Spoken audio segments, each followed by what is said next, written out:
ये सर्वविदित है, पहले से ये फैसला था। बीच में कंट्रोवर्सी जरूर हुआ कि 10 तारीख को ये बैठक थी, लेकिन धनतेरस के कारण एक दिन पहले धनतेरस और दीपावली को देखते हुए एक दिन पहले ये बैठक आहूत कर ली गई और इसका संपूर्ण फोकस 19 जनवरी को महाराणा प्रताप की पुण्यतिथि पर जो महाराणा प्रताप शौर्य सम्मेलन है उसकी मजबूती, उसकी तैयारी, उसके लिए जो ड्राफ्टिंग कमेटी बननी है, स्टीयरिंग कमेटी बननी है, उसके लिए जो मीडिया सेल बनना है, उसके लिए जो स्वागत समिति बननी है, कार्यक्रमों के बारे में इसी संदर्भ में आज की ये बैठक है। चुनिंदा साथियों की, देश भर के लोग आए हैं और चुनिंदा साथियों की बैठक। जो सम्मेलन होना है उसमें कितने लोग उद्देश्य है? मुख्य उद्देश्य हैं, मुद्दे आज हमारे तय होंगे, लेकिन जो अभी तक जो उभर के सामने आया है वो है महाराणा प्रताप जयंती या पुण्यतिथि पर एक दिन की छुट्टी घोषित हो, उसके बाद महाराणा प्रताप के नाम पर, जैसे विभिन्न महापुरुषों के नाम पर भवन का है निर्माण हुआ है, यहाँ पटेल भवन है, अन्य भवन है, श्री कृष्ण भवन है, स्वामी सहजानंद भवन है, वैसे ही एक प्रताप भवन का भी यहाँ निर्माण हो। ये हम लोग की मांगे हैं। हम लोग की मांगे हैं कि किसानों के सवाल पर भी हम लोगों के बीच जाएंगे। ये अभी मुद्दे तय होने हैं, अभी पूरे मुद्दे, आज जो बैठक है इन्हीं मुद्दों को लेकर के है। गांधी मैदान को नहीं भरेंगे, पटना को पाट देंगे। ये आप धनतेरस के को लेकर के ये मत समझिए है।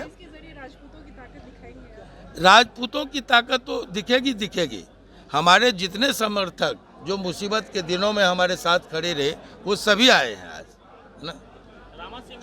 और महाराणा प्रताप को हम लोग जो उस पुण्यतिथि का वर्ण किए हैं, चयन किए हैं, वो सिर्फ इसलिए कि महाराणा प्रताप किसी जाति, किसी धर्म के द्योतक नहीं थे, प्रतीक नहीं थे। वह आज़ादी और स्वाभिमान के प्रतीक थे। उनके साथ अगर वैश्य शिरोमणि भामाशाह जी का योगदान था, उनके साथ अगर एक बहादुर मुसलमान उनका सेनापति हुआ करता था हकीम खान सूर, तो उनके साथ भीलों के सरदार, हालांकि वो क्षत्रिय थे, वो राणा पुंजा भी थे, कोल भी था, भील भी था, आदिवासी भी था, लोहार जाति के लोग तो उनके साथ महल छोड़ के जंगलों में रहे। और उनका पूरा जीवन समाजवाद का प्रतीक रहा।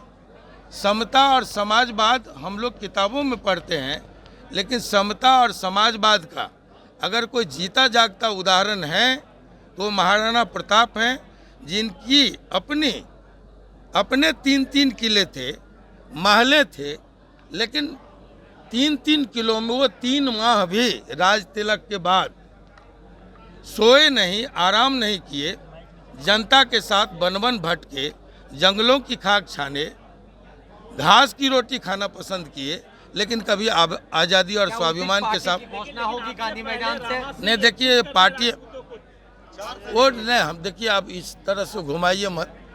अब कौन क्या कर रहे हैं उससे हमारा शुभकामना हमारी। पार्टी की घोषणा होगी उस दिन गांधी मैदान से? नहीं, जो कुछ होगा हम लोग डंके के चोट पर करेंगे। जदयू में भी जा सकते हैं? अब ये सब हम आज इन सवालों के जवाब के लिए नहीं है। स्वाभाविक है। देखिए, जो वक्ता थे हमारे इस आज की बैठक में विभिन्न दल के लोग हैं, विभिन्न दलों के लोग हैं। फ्रेंड्स ऑफ आनंद में सारे दल के लोग हैं। आज जो क्षेत्रीय संगठन समन्वय समिति की ओर से ये जो आयोजन किया गया है, इसमें विभिन्न विचारधारा के लोग हैं।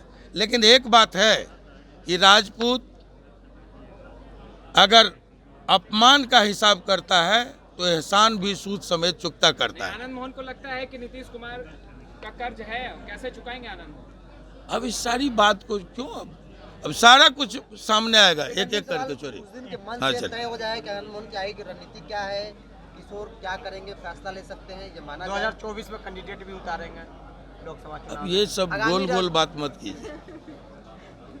जो हमको जवाब देना था दे दिए। आज हम लोग आइए, आप हमारे साथ राज शेखावत जी हैं। अभी एकजुट करने में लगे हैं आप। आरक्षण बढ़ाया जाए। हम सिर्फ राजपूतों को एकजुट करने में नहीं लगे हैं।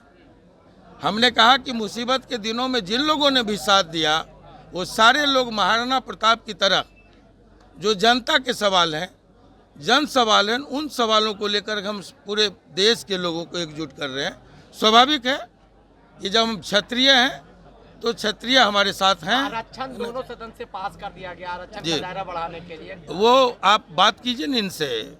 अभी जो सवर्णों के ठेकेदार लोग हैं, जो सवर्णों के वोट ले रहे हैं, जो सवर्णों के ठेकेदार लोग हैं, वो भी सदन में थे। सीधे कल वो भी आएंगे।